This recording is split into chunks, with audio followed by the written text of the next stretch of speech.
राम मंदिर अयोध्या का इतिहास एक इमारत के टूटने और फिर पुनः निर्माण तक नहीं सीमित है। राम मंदिर अयोध्या का इतिहास सदियों पुराना है। कितने ही वीरों की लाशों पर एक मस्जिद बनाई गई थी। यह मस्जिद न सिर्फ हिंदू वीरों की लाशों पर तामीर की गई थी, एक ऐसी सोच को हमारी सांस्कृतिक सोच से ऊपर रखने की कोशिश थी जो बेहद ही घटिया और निहायती नीच सांस्कृतिक सोच थी, जहां भाई भाई से प्रेम नहीं करता, जहां भाई भाई सिंहासन के लिए आपस में एक दूसरे को खून के प्यासे हैं, जहां अनेकों बिरादरों लुटेरों सरदारों ने अपने भाई बंधुओं को सरदारी के लिए मार दिया। कहीं बाप को बेटे की लाश तोहफे में दी गई तो कहीं भाइयों ने भाइयों का खून करके सिंहासन पर कब्जा पाया। ऐसी परंपरा जो भारत के शिवा विश्व में कहीं नहीं थी, जहां भाई भाई के लिए त्याग करता है। उस परंपरा को हत्यारों द्वारा रची गई परंपराओं के मीनारों के नीचे दबाने की कोशिश की गई थी, जहां राजा और सेना आम जनता की सुरक्षा का वचन देती हो, जहां चाहे वो शत्रु राज्य के ही नागरिक क्यों ना हो। ऐसी दुर्दांत और क्रूर शक्तियों का पदार्पण इस धरती पर हो चुका था, जहां बच्चों और महिलाओं को सबसे पहले निशाना बनाया जा रहा था। कहां ऐसी परंपरा जहां आम जन को योद्धा युद्ध के बाद भी नुकसान नहीं पहुंचाते, जहां लूटमार नहीं होती थी। ऐसी परंपराओं ने यहां पर कदम रखा था जहां लूटमार उनका धर्म, उनका पेशा और उनकी किताबें सिखाती थी। आपको क्या लगता है, हमने यूं ही मंदिर ढहाने दिया होगा? हमारे वीरों ने इनका सामना नहीं किया होगा? मंदिर में जितनी ईंट पत्थर नहीं लगे होंगे जितने हमारे वीरों ने इस मंदिर को बचाने के लिए अपने शीश कटवा दिए थे। कहानी शुरू होती है तब से जब एक हमलावर भारत में अपनी क्रूरता के दम पर सत्ता हथियाने में कामयाब हो जाता है।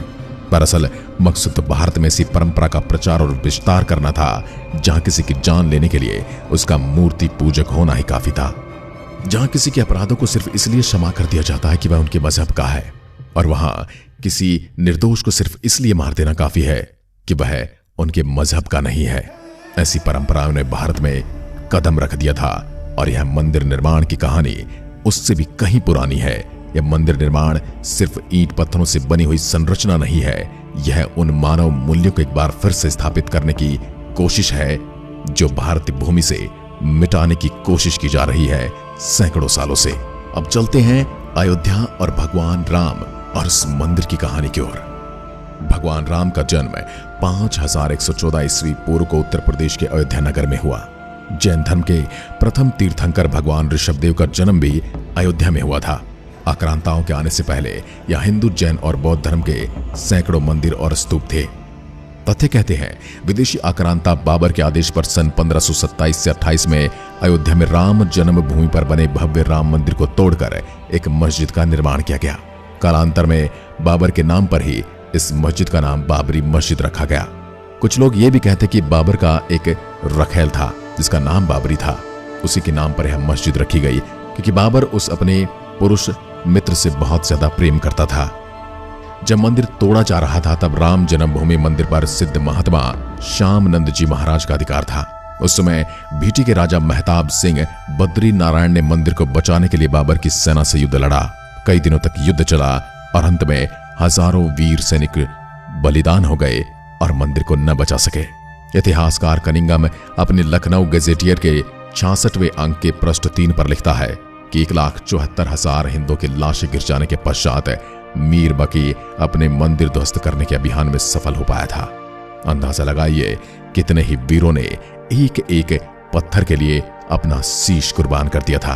उस समय अयोध्या से 6 मील की दूरी पर सनेतु नाम के गांव के पंडित देवीदीन पांडे ने वहां के आसपास के गांवों सराय, सिसिंडा, राजेपुर आदि के सूर्यवंशी क्षत्रिय को एकत्रित किया और फिर से युद्ध हुआ। पंडित देवीदीन पांडे सहित हजारों हिंदू वीर एक बार फिर से बलिदान हो गए और बाबर की सेना जीत गई, लेकिन प्रयास खत्म नहीं हुए, कोशिश का अंत नहीं हुआ। पांडे जी की मृत्यु के 15 दिन बाद हंसवर के महाराजा रणविजय सिंह ने सिर्फ हजारों सैनिकों के साथ मीर बाकी की विशाल और शस्त्रों से सुसज्जित सेना से रामलला को मुक्त कराने के लिए आक्रमण किया, लेकिन महाराज सहित जन्मभूमि के रक्षार्थ सभी वीरगति को प्राप्त हो गए। महाराजा रणविजय सिंह की पत्नी रानी जयराज कुमारी हंसावर ने अपने पति की वीरगति के बाद स्वयं जन्मभूमि की रक्षा के लिए कार्य को आगे बढ़ाने का बीड़ा उठाया और 3000 नारियों की सेना लेकर उन्होंने जन्मभूमि पर हमला बोल दिया और हुमायूं के समय तक उन्होंने छापामार युद्ध जारी रखा। स्वामी महेश्वरानंद जी ने सन्यासियों की सेना बनाई। रानी जयराज कुमारी हंसावर के नेतृत्व में यह युद्ध चलता रहा, लेकिन हुमायूं की शाही सेना ने इस युद्ध में स्वामी महेश्वरानंद और रानी जयराज कुमारी लड़ते हुए अपनी बची हुई सेना के साथ बलिदान हो गई और जन्मभूमि पर पुनः मुगलों का अधिकार हो गया। मुगल शासक अकबर के काल में शाही सेना हर दिन के इन युद्धों से कमजोर हो रही थी। अतः अकबर ने बीरबल और टोडरमल के कहने पर खस की टाट से उस चबूतरे पर 3 फीट का एक छोटा सा मंदिर बनवा दिया। अकबर की इस कूटनीति से कुछ दिनों के लिए जन्मभूमि में रक्त नहीं बहा। यही क्रम शाहजहां के समय भी चलता रहा। फिर औरंगजेब के काल में भयंकर दमन चक्र चलाकर उत्तर भारत से हिंदुओं के संपूर्ण सफाई का संकल्प लिया गया। उसने लगभग 10 बार अयोध्या के मंदिरों को तोड़ने का अभियान चलाकर यहाँ के सभी प्रमुख मंदिरों और उनकी मूर्तियों को तोड़ डाला। औरंगजेब के समय में समर्थ गुरु श्री रामदास जी महाराज के शिष्य श्री वैष्णव दास जी ने जन्मभूमि की मुक्ति कराने के लिए 30 बार आक्रमण किए। नसीरुद्दीन हैदर के समय में मकरही के राजा के नेतृत्व में जन्मभूमि को पुनः अपने रूप में लाने के लिए हिंदुओं के 3 आक्रमण हुए। इसमें बड़ी संख्या में हिंदू मारे गए। इस संग्राम में भीती, हंसवर, मकरही, खजूरहट, दियारा, अमेठी और राजा गुरुदत्त सिंह आदि सम्मिलित थे।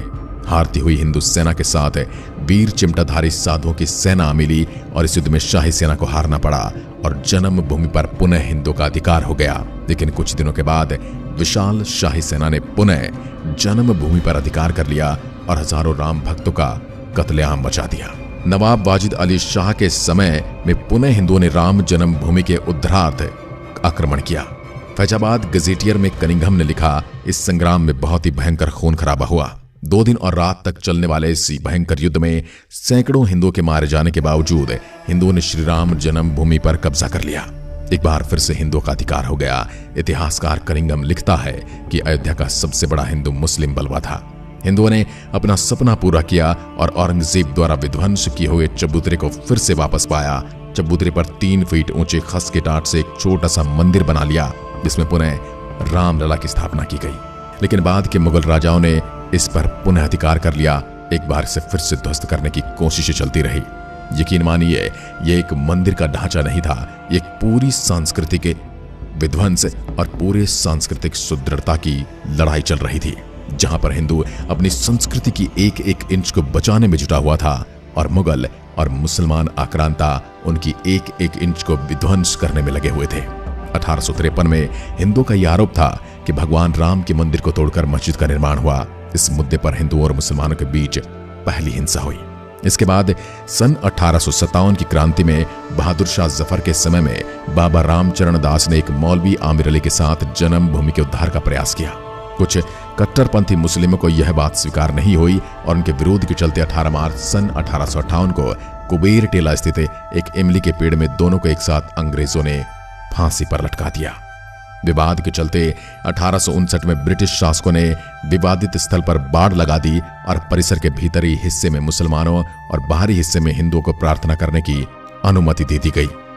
19 जनवरी 1885 को हिंदू महंत रघुवीर दास ने पहली बार इस मामले को फैजाबाद के न्यायाधीश पंडित हरिकिशन के सामने रखा था।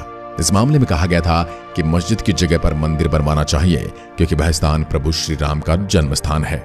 वर्ष 1947 में भारत सरकार ने मुसलमानों को विवादित स्थल से दूर रहने के आदेश दिए और मस्जिद के मुख्य द्वार पर ताला लगा दिया गया, जबकि हिंदू श्रद्धालुओं को एक अलग जगह से प्रवेश दिया जाता रहा। 1949 में भगवान राम की मूर्तियां मस्जिद में पाई गई। कहते हैं कुछ हिंदुओं ने ये मूर्तियां वहां रखवाई थी। मुसलमानों ने इस पर विरोध व्यक्त किया और दोनों पक्षों ने अदालत में मुकदमा दायर कर दिया। सरकार ने स्थल को विवादित घोषित करके ताला लगा दिया। 1984 में कुछ हिंदुओं ने विश्व हिंदू परिषद के नेतृत्व में भगवान राम के जन्मस्थल को मुक्त कराने और वहां राम मंदिर का निर्माण करने के लिए एक समिति का गठन किया। बाद में इस अभियान का नेतृत्व भारतीय जनता पार्टी के प्रमुख नेता लाल कृष्ण आडवाणी ने संभाला था। 1986 में जिला मजिस्ट्रेट ने हिंदुओं को प्रार्थना करने के लिए विवादित मस्जिद के दरवाजे पर से ताला खोलने का आदेश दिया। मुसलमानों ने इसके विरोध में बाबरी मस्जिद संघर्ष समिति का गठन किया। 1989 में विश्व हिंदू परिषद ने राम मंदिर निर्माण के लिए अभियान तेज किया और विवादित स्थल के नजदीक राम मंदिर की नींव रखी गई। इसी वर्ष इलाहाबाद उच्च न्यायालय ने आदेश दिया कि विवादित स्थल के मुख्य द्वारों को खोल देना चाहिए और इस जगह को हमेशा के लिए हिंदुओं को दे देना चाहिए। 30 अक्टूबर 1990 हजारों राम भक्तों ने मुख्यमंत्री मुलायम सिंह यादव द्वारा खड़ी की गई अनेक बाधाओं को पार कर अयोध्या में प्रवेश किया और विवादित ढांचे के ऊपर भगवा ध्वज फहरा दिया। लेकिन 2 नवंबर 1990 को मुलायम सिंह यादव ने कार सेवकों पर अंधाधुंध गोलियां चलाने का आदेश दे दिया, जिसमें सैकड़ों राम भक्तों ने अपने जीवन की आहुतियां दे दी। सरयू तट राम भक्तों की लाशों से पट गया। इस हत्याकांड के बाद अप्रैल 1991 को उत्तर प्रदेश के तत्कालीन मुख्यमंत्री मुलायम सिंह यादव को इस्तीफा देना पड़ा। इसके बाद लाखों राम भक्त 6 दिसंबर को कार सेवा हेतु अयोध्या पहुंचे। 6 दिसंबर 1992 को बाबरी ढांचे को ढाकर समतल कर दिया गया, जिसके परिणाम स्वरूप देश भर में दंगे भी हुए। इसी मसले पर विश्व हिंदू परिषद के नेता अशोक सिंघल, भाजपा नेता आडवाणी, यूपी के पूर्व मुख्यमंत्री कल्याण सिंह, मुरली मनोहर जोशी और मध्य प्रदेश के पूर्व सीएम उमा भारती सहित 13 नेताओं के खिलाफ आपराधिक साजिश का मुकदमा चलाने की मांग की गई थी। 6 दिसंबर 1992 को जब विवादित ढांचा गिराया गया, उस समय राज्य में कल्याण सिंह की सरकार थी। उस दिन सुबह करीब 10:30 बजे हजारों लाखों की संख्या में कार सेवक पहुंचने लगे। दोपहर में 12 बजे के करीब कार सेवक का एक बड़ा सा जत्था मस्जिद की दीवार पर चढ़ने लगता है।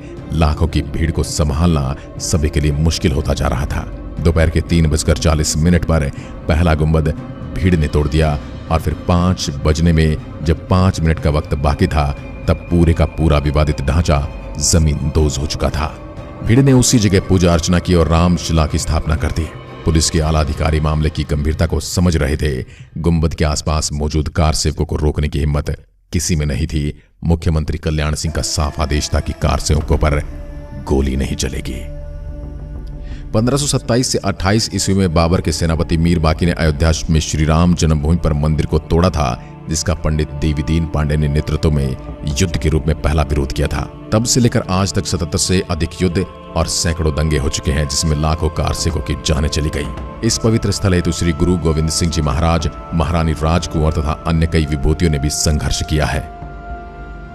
लेकिन इस लंबे संघर्ष के बाद आखिर वो दिन आ गया जब भारत में श्री राम मंदिर की नींव रखी गई और एक भव्य मंदिर का निर्माण हो रहा है। इस मंदिर में 22 जनवरी को रामलला की मूर्ति की प्राण प्रतिष्ठा की जाएगी और एक बार फिर से हिंदुओं और सनातनियों को उनका वह अधिकार वापस दिया जाएगा जिसकी प्रतीक्षा उन्होंने हजारों साल तक की है।